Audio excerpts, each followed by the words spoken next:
आज 5 बड़े फैसले माननीय प्रधानमंत्री जी की अध्यक्षता में कैबिनेट में हुए हैं। ये पांचों बड़े फैसले आपके सामने हैं। सबसे पहला हमारे अन्नदाताओं के लिए, किसान भाइयों के लिए खरीफ सीजन के लिए न्यूट्रिएंट बेस्ड सब्सिडी, जिसमें 41,534 करोड़ 41,000 करोड़ रुपए का ये कंप्लीट सब्सिडी का प्रोग्राम है, जो आज किसान भाइयों के लिए खरीफ के लिए तय हुआ है। सेकंड, राजस्थान में जो पचपदरा बालोतरा जिले में रिफाइनरी बन रही है, उससे रिलेटेड कुछ फैसले हुए जो 79,000 करोड़ रुपीस से रिलेटेड है सारा। तीसरा बहुत बड़ा फैसला हुआ जयपुर में मेट्रो का फेज 2, इसके लिए 13,000 करोड़ रुपए का आवंटन हुआ है। बहुत बड़ा फैसला है ये जयपुर शहर के लिए। चौथे और पांचवें दोनों हमारे नॉर्थ ईस्ट में 2 हाइड्रो पावर प्लांट्स हैं, बड़े पावर प्लांट्स हैं। एक कमला हाइड्रो पावर प्लांट है, ये 1,720 मेगावाट का है, 26,000 करोड़ का है। दूसरा कलई 2, ये 1,200 मेगावाट का है, ये 14,000 करोड़ का है। तो टोटल आज 1,74,000 करोड़ रुपए से अधिक के फैसले आज कैबिनेट में हुए, जो कि मैं आपके सामने एक एक करके डिटेल में लेके आऊंगा। सबसे पहला, खरीफ सीजन के लिए न्यूट्रिएंट बेस्ड सब्सिडी स्कीम में 41,534 करोड़ रुपीस का सब्सिडी का पैकेज। हम सब जानते हैं कि माननीय प्रधानमंत्री श्री नरेंद्र मोदी जी ने कोविड हो चाहे वेस्ट एशिया में कॉन्फ्लिक्ट हो, किसानों के लिए, किसान भाइयों के लिए एक हमेशा एक तरीके से एक सेफ्टी शील्ड बन के खड़े हुए हैं, सेफ्टी शील्ड बन के खड़े हुए हैं। और किसी भी तरह के फर्टिलाइजर में अप्स एंड डाउन्स जो भी आए, कभी उसका प्रभाव हमारे किसानों पे पड़ने नहीं दिया है। अगर हम कोविड के समय से अब तक का एक्सपीरियंस देखें तो फर्टिलाइजर के प्राइस किसी भी कारण से दुनिया में अगर ऊंचे हुए हो, लेकिन उसका प्रभाव भारत पे नहीं पड़े, ऐसी व्यवस्था माननीय प्रधानमंत्री जी ने की है। आज का फैसला भी उसी संकल्प का है। जो डीएपी बहुत इंपॉर्टेंट फर्टिलाइजर है, इसका 50 किलो का बैग एकदम फिक्स 1,350 रुपए पे लगातार चलाया गया है। इसके लिए सब्सिडी बढ़ती जा रही है, लेकिन किसानों पे कोई बोझ ना आए, ये ध्यान में रख के फैसले लिए गए। आज का जो फैसला है, इससे सब्सिडी का टोटल अमाउंट आएगा 41,534 करोड़, 41,534 करोड़ रुपए का टोटल सब्सिडी का रहेगा खरीफ के लिए। पिछले खरीफ सीजन से करीब 4,317 करोड़ रुपए एक्स्ट्रा सब्सिडी आएगी। जो न्यूट्रिएंट बेस्ड सब्सिडी में इंडिविजुअल न्यूट्रिएंट के लिए जो अमाउंट तय होता है रुपीस पर किलोग्राम, NPK और S, ये अमाउंट्स आपके सामने लिखे हैं। N के लिए 47.32 रुपीस पर किलो, P के लिए 52.76 रुपीस पर किलो, K पोटेशियम, इसके लिए 2.38 रुपीस पर किलो, सल्फर के लिए 3.16।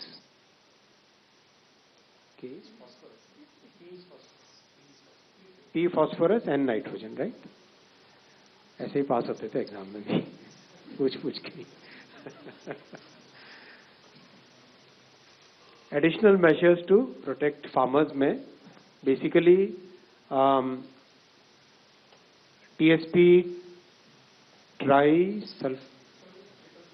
ट्रिपल सुपर फॉस्फेट और SSP सिंगल सुपर फॉस्फेट, इनके लिए भी सेम प्रोविजंस रखे गए। और मेन है DAP उसके लिए। सेकेंड फैसला, राजस्थान में एक बड़ी रिफाइनरी बन रही है, HPCL राजस्थान रिफाइनरी लिमिटेड। इसमें कुछ फैसले लिए गए, जिसमें जो इक्विटी कंट्रीब्यूशन रहेगा उससे रिलेटेड और कॉस्ट का जो अपडेट है उससे रिलेटेड। बहुत बड़ी रिफाइनरी बन रही है। जैसा आप सब जानते हैं कि भारत दुनिया का 4th लार्जेस्ट रिफाइनर ऑलरेडी बन चुका है। हमारी refining capacity 258 million metric tons per annum की कैपेसिटी है। अब इसमें 9 million metric tons per annum की कैपेसिटी और बढ़ जाएगी। कॉमर्शियल ऑपरेशन इस रिफाइनरी का जुलाई 2026 में चालू हो जाएगा, पचपदरा बालोतरा में ये लोकेटेड है। 1 लाख कंस्ट्रक्शन जॉब्स इसके टोटल क्रिएट हुए हैं और जब ऑपरेशनल हो रही है, अभी सारी टेस्टिंग वगैरह चल रही है, पाइपलाइन भी मुंद्रा से बन गई है, तो करीब 10,000 direct jobs during the operations रहेगा और बहुत सारे इनडायरेक्ट जॉब्स रहेंगे।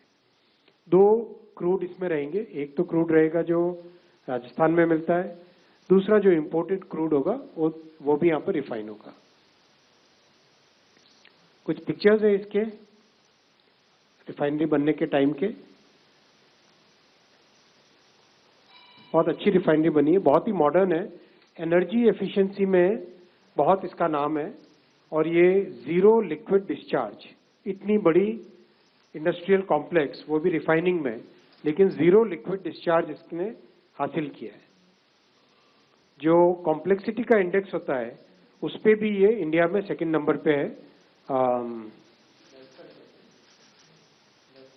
नेल्सन कॉम्प्लेक्सिटी इंडेक्स, उसमें भी सेकंड नंबर पे है ये। और उसके कुछ पिक्चर्स हैं बने के। बहुत ही कॉम्प्लेक्स प्लांट है।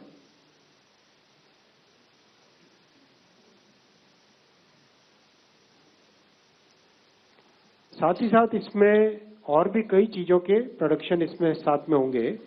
Polyethylene, polypropylene, LLDPE, HDP, benzene, butadiene, sulphur, LPG भी, ये सब यहाँ पे बनेंगे। पेट्रोकेमिकल इंटेंसिटी इंडेक्स हाईएस्ट है इसका, जीरो लिक्विड एफ्लुएंट डिस्चार्ज है। और नेल्सन कॉम्प्लेक्सिटी यानी कितने डिफरेंट टाइप्स ऑफ क्रूड को ये रिफाइन कर सकता है, इसको नेल्सन कॉम्प्लेक्सिटी इंडेक्स बोलते हैं। उसका 17 है, which is second highest in India. Bharat की डोमेस्टिक रिफाइनिंग कैपेसिटी को बहुत बढ़ा देगा और अच्छा इससे रेवेन्यू भी, करीब 21,000 करोड़ रुपए का रेवेन्यू केंद्र और राज्य को मिलके आएगा। तीसरा आज का फैसला है जयपुर का फेज 2 मेट्रो। 41 किलोमीटर लंबा एक मेट्रो स्ट्रेच जयपुर का अप्रूव हुआ है।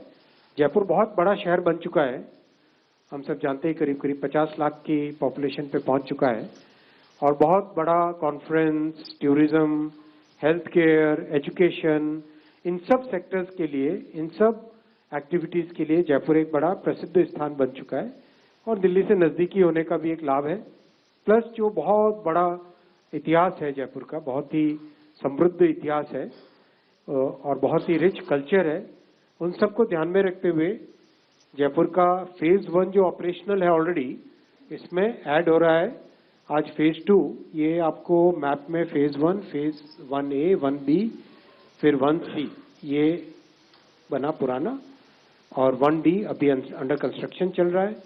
और आज जो ऐड हुआ फेज 2, ये जो रेड लाइन आप देख रहे हैं नॉर्थ से साउथ की तरफ, ये वाली लाइन टोडी मोड़ है ऊपर निंदर की तरफ, और इधर प्रहलादपुरा से लेके all the way to Todi मोड़। ये टोडी मोड़ ये कंप्लीट पूरा खासकर जयपुर एयरपोर्ट को कनेक्ट करेगा और पास में रेलवे स्टेशन है, उसके साथ भी इसका इंटीग्रेशन होगा। तो ओवरऑल जयपुर का बड़ा एक सेगमेंट, बहुत बड़ा सेगमेंट इससे कनेक्ट हो जाएगा। तो ईस्ट वेस्ट, नॉर्थ साउथ, ये दोनों के दोनों सेगमेंट्स इससे कनेक्ट होते हैं। 41 किलोमीटर का है, जिसमें 34 तो एलिवेटेड है और 2 किलोमीटर अंडरग्राउंड है। टोटल 13,038 करोड़ रुपीस का इसमें आउटले है। 13,000 करोड़ रुपए का आउटले है। 5.5 साल में प्रोजेक्ट को कंप्लीट करेंगे और डायरेक्ट जो फेज 1 है उसके साथ खासा कोटी में इसका इंटरचेंज होगा। जैसे हमारे राजीव चौक में बड़ा इंटरसेक्शन है, इसी तरह से इसमें खासा कोटी जयपुर का एक सेंट्रल पार्ट है, वहां पर इसका इंटरसेक्शन होगा। ये इसमें डिटेल्स है। और जिस तरह से जयपुर की पॉपुलेशन अभी बढ़ रही है, 1 करोड़ की तरफ बढ़ रही है over a period of next few years, उसमें ये बहुत जरूरी था कि एक मेट्रो नेटवर्क बढ़ाया जाए। इसकी टोटल कैपेसिटी जिस तरह से आगे आएगी, करीब करीब 30 लाख पैसेंजर्स पर डे की तरफ एट इट्स पीक कवरेज इसमें जाएगा। बहुत अच्छा प्रोजेक्ट है। नेक्स्ट आया 2 हाइड्रो इलेक्ट्रिक प्रोजेक्ट्स। पहला है कमला, दूसरा ये आप जरा देखेंगे ढंग से, अगर हमारे नॉर्थ और नॉर्थ ईस्ट में जो रिवर बेसिन है उसका मैप है, बहुत इंपॉर्टेंट है अंडरस्टैंडिंग के लिए। अभी हम ब्रह्मपुत्रा, इसमें जो दो रिवर बेसिन जुड़ते हैं उस पर अभी फोकस करेंगे, लोहित बेसिन और सुबनसिरी बेसिन। ब्रह्मपुत्रा के पूरे ट्रिब्यूटरीज में सुबनसिरी और लोहित दो बड़ी ट्रिब्यूटरीज हैं, जोड़ने वाली नदियां हैं। इसके बेसिन में हम देखेंगे, इसके बेसिन में हम देखें तो सुबनसिरी में कई सारे प्रोजेक्ट्स हैं, और आज जो अप्रूव हुआ है वो है कमला हाइड्रो इलेक्ट्रिक प्रोजेक्ट। सुबनसिरी अपर है, सुबनसिरी लोअर है, और कुछ छोटे छोटे प्रोजेक्ट्स भी हैं। ये मिला के आज कमला में बड़ा प्रोजेक्ट आज अप्रूव हुआ है।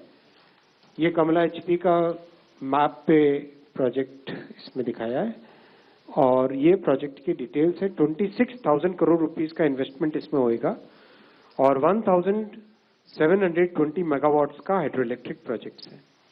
96 मंथ्स में कंप्लीट करेंगे। एनुअल आउटपुट आएगा 6.8 बिलियन यूनिट्स, 6.8 बिलियन यूनिट्स इसका एनुअल आउटपुट रहेगा। कई डिस्ट्रिक्ट्स है अरुणाचल प्रदेश में जिनको डायरेक्ट इसका प्रोजेक्ट का बेनिफिट मिलेगा। कमले, क्रा दादी, कुरुंग कुमे, और इसका इम्प्लीमेंटेशन एनएचपीसी और गवर्नमेंट ऑफ अरुणाचल प्रदेश की जेवी के माध्यम से होगा। साथ ही साथ फ्लड का भी इसमें मॉडरेशन होगा, बहुत बड़ा कुशन ये प्रोवाइड करेगा फ्लड्स के लिए। अरुणाचल प्रदेश को 12% फ्री पावर मिलेगा, which is valued at about 486 crore rupees per year.